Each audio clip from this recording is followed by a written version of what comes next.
Ce que j'entends toujours, c'est le fait que les gens ils veulent changer le cheval. Mon cheval est peur, je veux qu'il soit moins peur. Mon cheval est défensif, mon cheval résiste, mon cheval cabre. Mon cheval ne veut pas embarquer dans le vent, mon cheval fait ci, mon cheval fait ça. Et il y a beaucoup de je veux que le cheval change. Mais ce n'est pas la responsabilité du cheval de comprendre l'homme, c'est la responsabilité de l'homme de comprendre son cheval. Il y a un énorme pourcentage de chevaux, autour de 66% de chevaux, qui entrent en difficulté. Et souvent, c'est marqué sur ces chevaux-là, comportement inadapté à la CSO, comportement inadapté au cheval de club.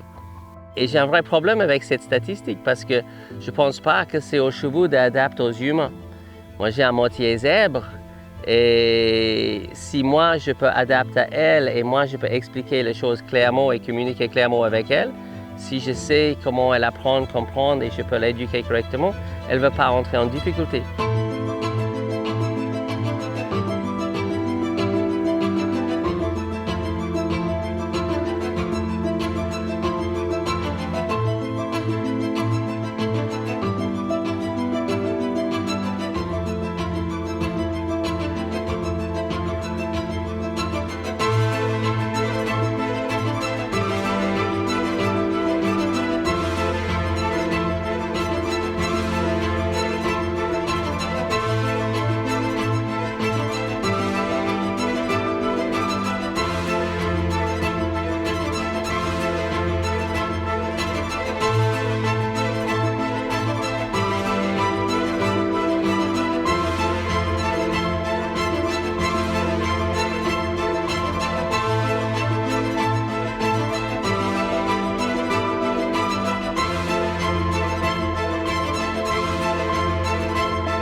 Souvent dans le milieu équestre, il y a les objectifs du cavalier qui ne correspondent pas exactement avec les objectifs du cheval.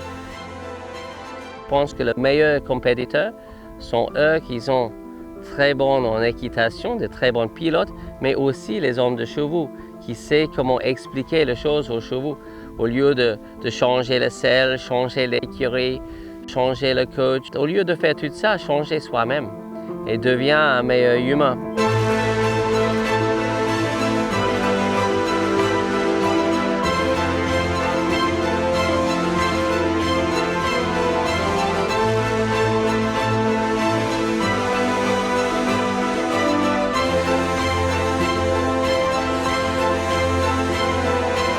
Dans le milieu professionnel, souvent je pose la question au début d'un stage, comment le cheval apprend à s'arrêter?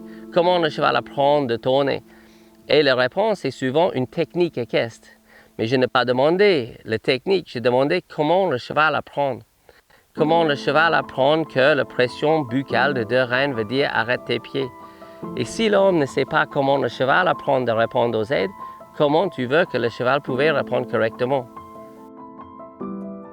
Le milieu équestre est assez spécial. C'est un peu comme si je disais à quelqu'un je vais vous expliquer comment élever vos enfants.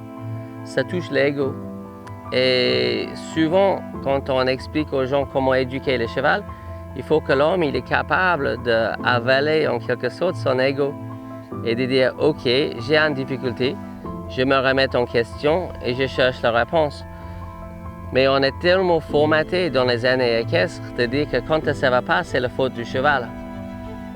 C'est là où je ne suis pas d'accord. Je ne pense pas que des difficultés entre l'homme et le cheval, c'est la faute du cheval.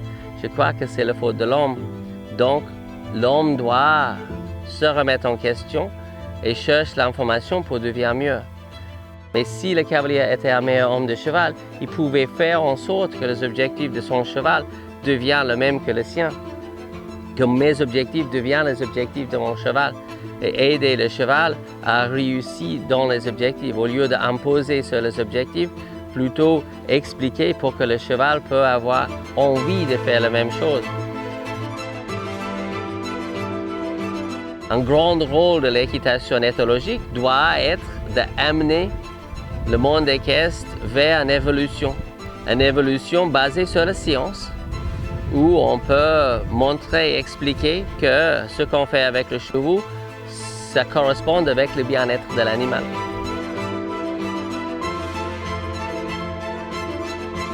Pour beaucoup de gens, je pense que pour la première fois, ils mettent le cheval au centre de l'équitation. Ils mettent le cheval aux priorités dans leur équitation.